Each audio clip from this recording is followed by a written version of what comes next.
Buscaglia. ¿Cómo te va? En este momento se acaban de dar la mano Mr. Trump Y Mr. Kim, y Mr. Kim que estaban a punto de ir a guerra nuclear hace poco, parecía, digamos, ¿no? en Singapur. En Singapur.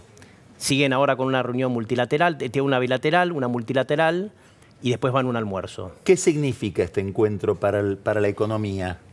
Bueno, me parece que todo lo que disminuya riesgos muy extremos, los que llamamos eventos de cola, eventos que son muy poco probables, pero que si ocurren son muy malos, es muy bueno. Además, obviamente, el tema humano que involucra, pero el tema de la economía sí, pensar que podemos con esto, se puede evitar una guerra nuclear o una guerra con Corea del Norte, me parece muy positivo. ¿Y esto ha pegado en el mercado o el Sí, mercado sí, ya estaba, lo descontaba esta está, cumbre? Sí, estaba mirando Bloomberg recién, está pegando positivamente en los mercados.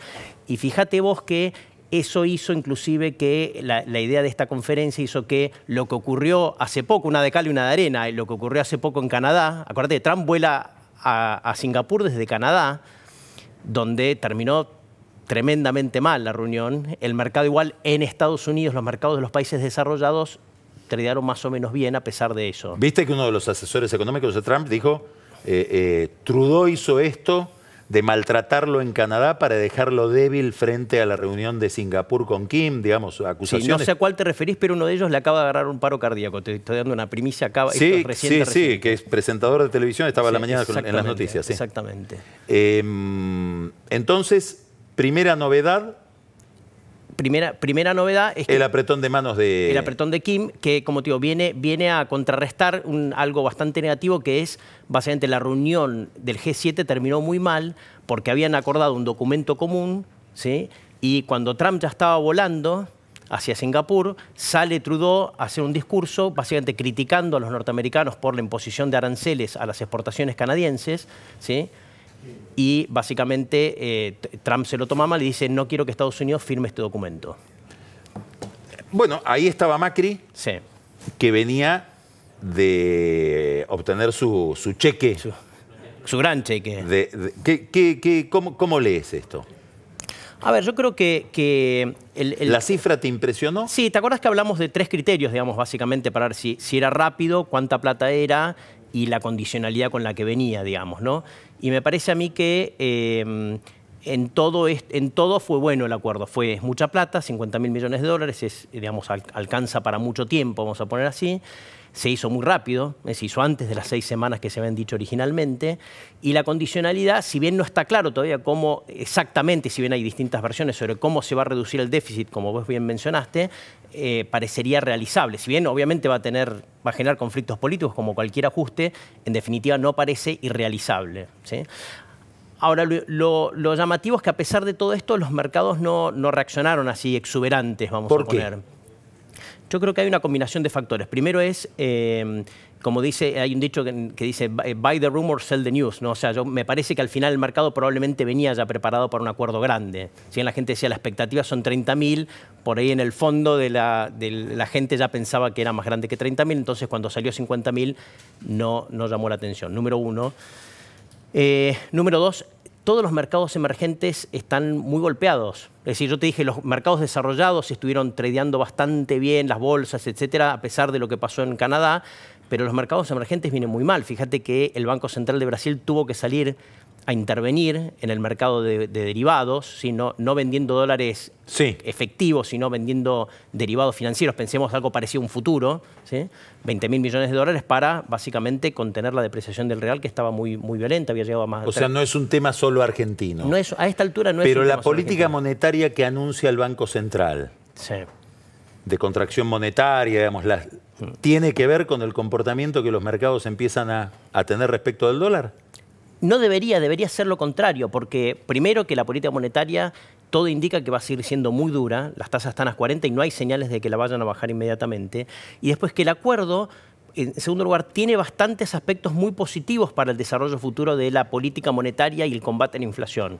Primero, el Banco Central va a dejar de financiar al gobierno, ¿sí? O sea, ahora piensen que venimos durante los últimos años kirchneristas, financiar entre 4 y 5 puntos del PBI por año, sacándole reservas, con préstamos en pesos, etc. Ahora vamos a pasar a 0.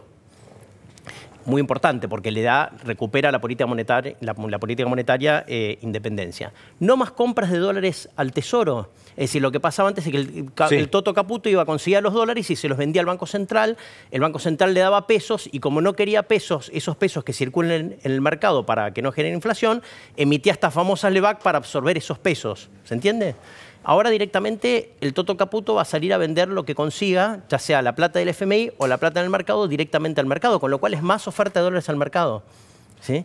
Y lo tercero es que básicamente el gobierno le va a emitir deuda y con esos pesos le va a cambiar unas notas que le dio el kirchnerismo al Banco Central, llaman letras intransferibles, cuando le sacaba las reservas. El Banco Central le daba dólares, el gobierno le daba estas letras. Todas estas son razones que para vos tendrían que haber llevado a que el dólar baje de precio y no suba. Exactamente. Entonces hay una desconfianza en la viabilidad del programa, en que puedan hacer lo que prometieron. Me gustaría ver un poco más de qué pasa. Acordémonos que dentro de una semana entra la plata del Fondo Monetario, van a entrar más o menos 15.000 millones de dólares. Estamos hablando del 20, probablemente ese mismo día se decía si Argentina entra al índice de países emergentes. O sea, me gustaría ver cómo evoluciona. Yo diría, muy bien. No es definitivo, pero hubiera sido mejor, me hubiera sentido más cómodo con una reacción más efusiva del mercado. ¿Por qué es esto? Porque claramente cuando vienen estos programas del fondo, la recuperación del mercado es lo que precede a la recuperación de la economía. Si no vemos una recuperación del mercado, vamos a empezar a estar preocupados a la recuperación de la economía real. Vamos al Mundial, que tenemos 2 minutos. Y ya la economía cambia. Este es el Mundial más caro de la historia, Carlos.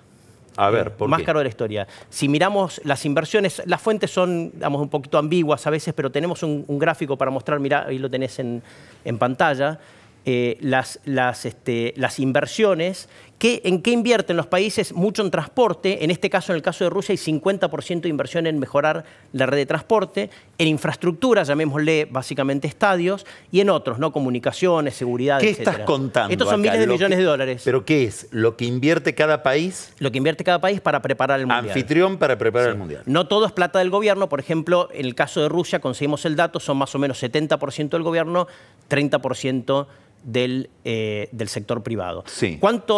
¿Cuál es el retorno de esto? Bueno, todos los impresionante estudios... los dos últimos, ¿no? Claro, yo me imagino que en los países desarrollados lo que pasa es que la infraestructura ya estaba. No tenés que hacer estadios nuevos cuando el estadio ya está. Corea del Sur también mucho, ¿no? Sí, en ese caso yo creo que en Corea del Sur sí se invirtió. Fíjate que en los países emergentes es donde más se invierte porque es justamente donde la infraestructura está más retrasada. Ahora, ¿cuál es el retorno de esto? Y esto es mensaje para Argentina 2030. Corea no conozco.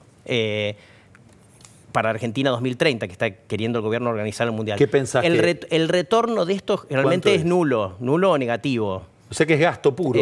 Bueno, no sé gasto puro, pero digamos, en general, para que te des una idea, en el caso de Sudáfrica, el incremento del gasto de turismo representó más o menos un 15% de todo lo que se gastó en el Mundial. En el caso de Brasil fue mucho más bajo, fue como el 3-4%. Muy, muy bajo. ¿Qué pensás que va a pasar con Rusia después de esto? ¿Cómo queda ese país? Me parece que no va a ser... ¿Quebrado? No, quebrado no. Tampoco es tanta inversión para un país del tamaño de Rusia. Me parece que... Nada, no creo ni que sea muy negativo ni muy positivo. Además, en el caso de Rusia, a diferencia de Brasil, hay mucha más inversión en transporte, en la red ferroviaria, etc. Entonces, no me parece que sea... hay gente que dice, siempre que hay mundiales, después viene una crisis en los países emergentes. No creo que sea el determinante, el detonante, que podamos esperar una crisis. Si hay una crisis en Rusia es por otras razones y no por el mundial. ¿En Brasil sí? En Brasil sí hubo, sí, por eso. Por eso de eso se agarran algunos para decir hubo crisis después del Mundial. Marcos Buscaglia. Marcos, hasta el lunes. Buena semana. Buena semana. Y buen triunfo espero para la Argentina el sábado, ¿no? Exacto. Vamos a un corte y enseguida Pancho Olivera y la discusión, gran discusión de esta semana del Congreso, el aborto. Ya venimos.